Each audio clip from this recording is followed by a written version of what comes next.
Welcome back to Learning How. Today we're learning about Betye Saar. Betye Saar was born July 30th, 1926. She spent her early years in Los Angeles, California.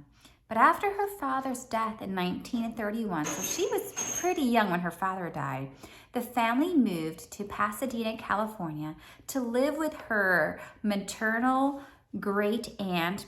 Her name was Hattie Keyes, and her husband's name was Robert Keyes. After Saar graduated from college, she married Richard Saar. But remember her maiden name was, her last name was actually Brown. I'm sorry, I don't think I said that. Her maiden name was actually Brown, but then she married Richard Saar, and Saar became her new last name. Anyway, side note.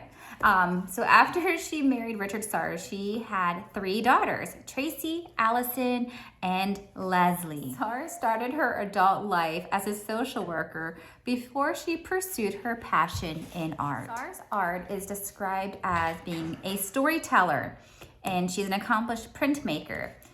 She was part of the Black arts movement in the 1970s, which engaged the myths and stereotypes about race and femininity. Her work is considered highly political, and she challenged the negative ideas that people had about African Americans.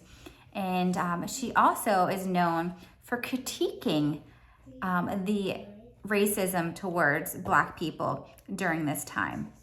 And so remember, during the 70s, it wasn't that long ago that there was segregation and a lot of racism during this time. So her art really depicts females as being great and strong, especially the females in her life, as well as the Black people, so who she is as a person. And so we're gonna talk a little more about that. So one of her greatest pieces, and the one that I think that we're really gonna study in depth today, is called, I have it right here.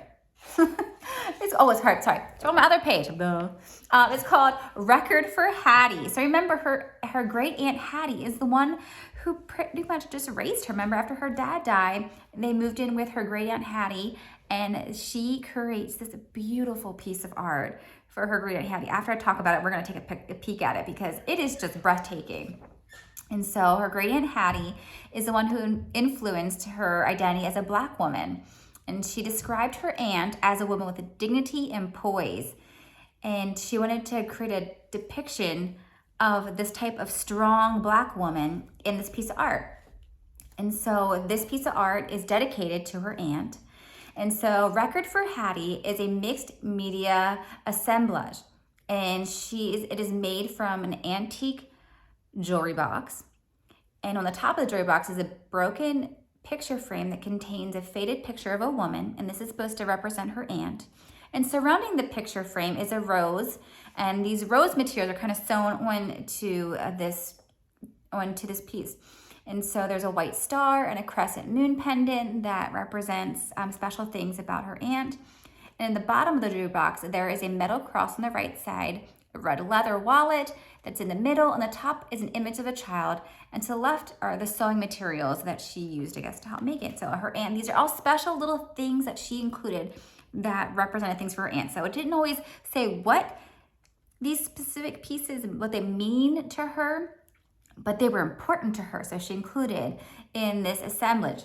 And so an assemblage, which is the type of art that we're studying today and that she created.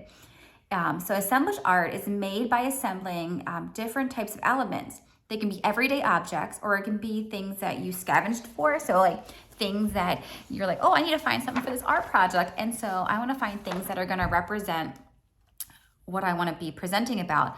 Or maybe it's something that you purchase specifically for this type of art. So it can be something that you already have, something that you're going to find, or something that you're going to purchase for it.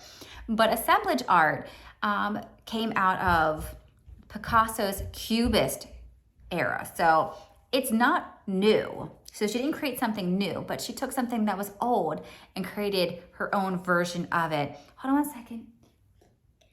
No, you may not play on your Switch.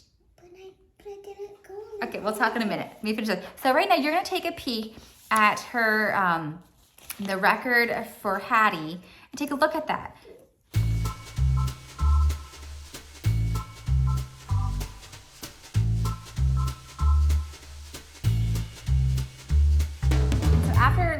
at the record for Hattie, you're gonna see 2 more pieces of art that Betye Saar, that she created, just to get another idea of different types of assemblage art that she created.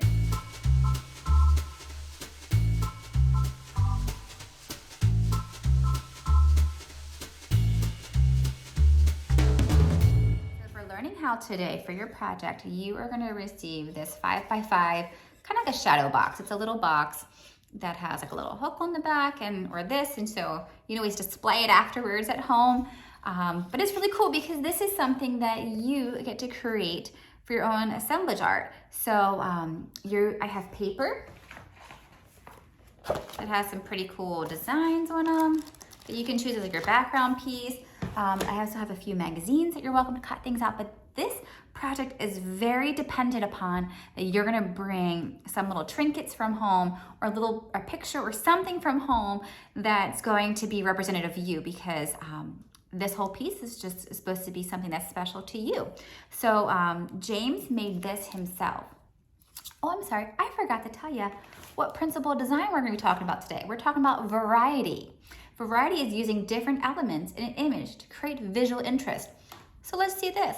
James made his shadow box. He used some paper for the background, and then he used a magazine to create this border. And then he used these little trinkets. Hold on one second, buddy. These little trinkets inside that were special to him. A special coin, and this coin that has a cross punched out into it. And these are some shell casings. These are special to him that he created this art. So there's different elements here. This is a different, wood, and that he's using pictures and textured paper and all these different things for his project. Hold on one second, buddy. So okay. And so you will receive this box from me, but you need to make sure you bring your scissors, your glue stick, or if you have like the liquid glue, and your trinkets. That's very important. But Miss Nicole and I will make sure that we bring our hot glue guns so we can help you to glue your trinkets in. And so, but if you have any questions about this project, please make sure you message me, because I know this one's a little bit more in depth and it could be a little confusing, but we're gonna make our own assemblage art, and you make sure you bring your own cute little trinkets. Your trinkets can include maybe like little toy soldiers or a seashell, or maybe you have a hair bow from when you were a baby, or a tiny little picture from your family, or maybe you have like a broken locket that was special to you or special to some, and then you want to hot glue it in there. So make sure whatever you're putting in there, and you just know that you're just going to be hot glued onto this box, and make sure your parents are okay with that. Make sure it's not something that you're not supposed to hot glue to a box. But anyway, we'll see you guys this week for learning how.